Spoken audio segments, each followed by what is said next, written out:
Honey, my bad luck. I keep thinking about the moments you didn't say anything, the ones where you chose patience instead of confrontation because you didn't want to seem needy, didn't want to push, didn't want to risk being too. That breaks my heart more than any argument could, because love shouldn't make you feel like you have to edit your feelings before you're allowed to express them. Love should be the place where your emotions arrive messy and are still welcomed. I wonder how many times you swallowed words meant for me.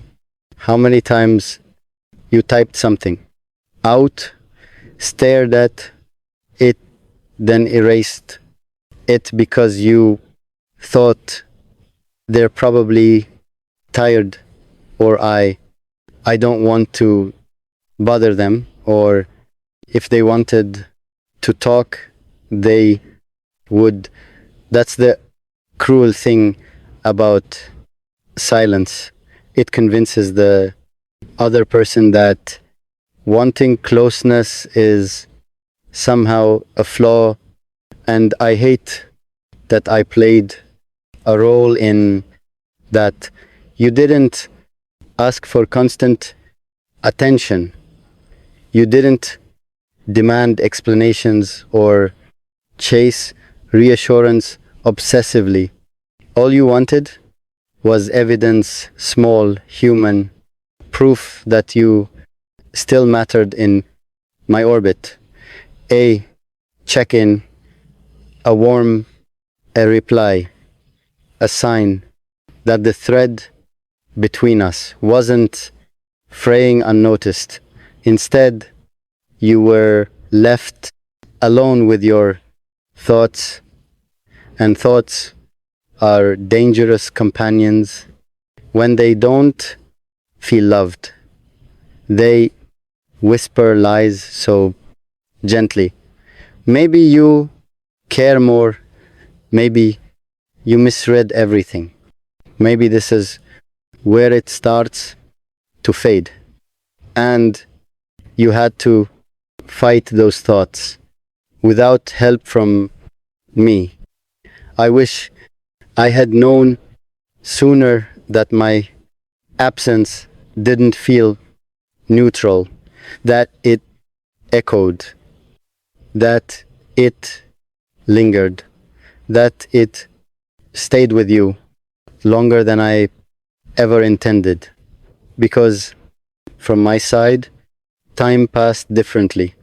Days blurred together. Silence felt temporary. I assumed connection would resume right where we left it, but hearts don't work like that. They don't pause neatly. They don't hold their breath forever. While I was distracted, you were waiting. While I was quiet, you were wondering.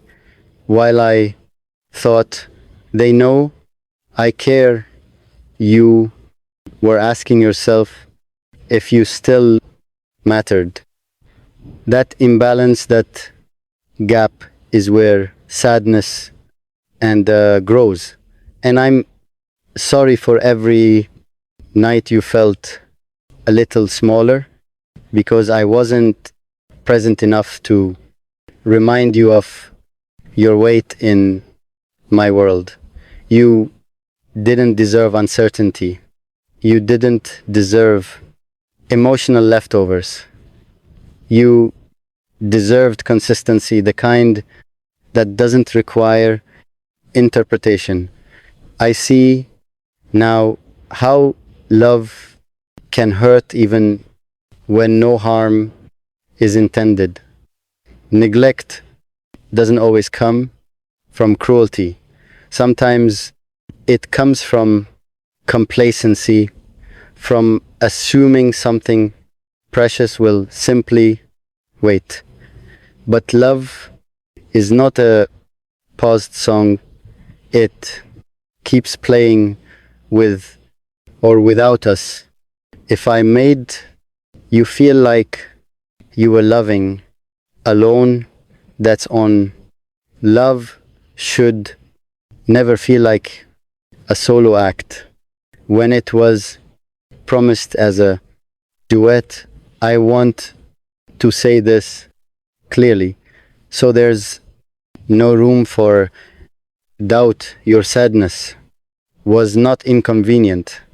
Your feelings were not excessive. Your longing was not embarrassing. It was human.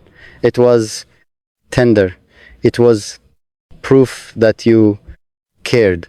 And I should have met that care with equal energy, not delayed affection, not half presence, not silence, disguised as calm. I wish I had told you sooner that even when I'm quiet, I still feel the thread between us, that it never snapped, that it never loosened in my heart.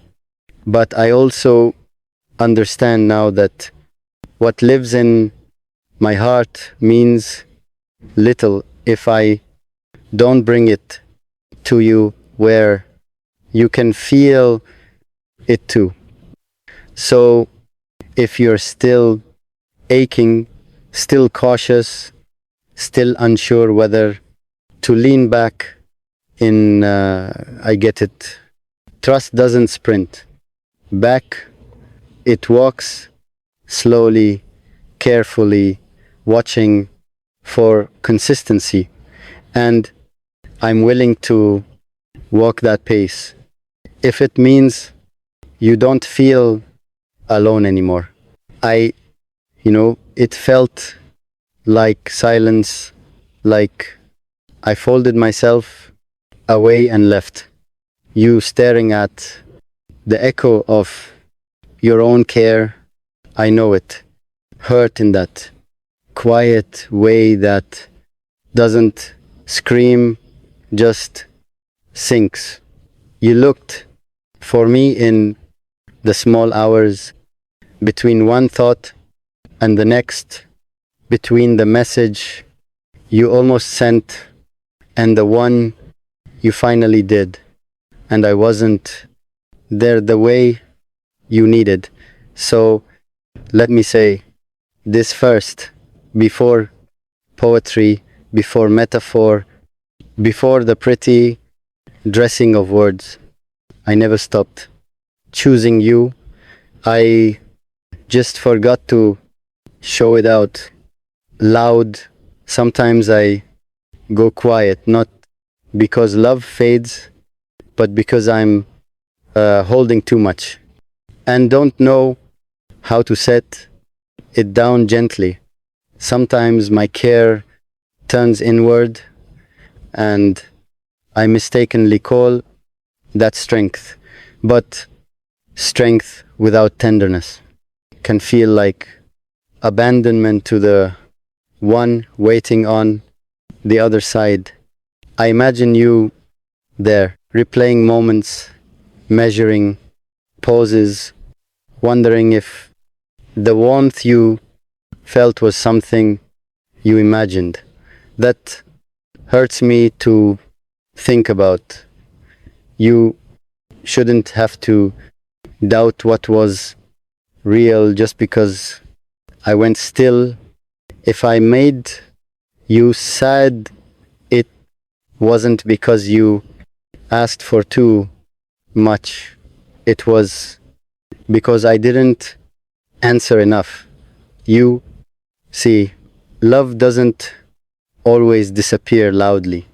Sometimes it just stops knocking, assumes the door will remain open, forgets that doors grow heavy when no one touches them.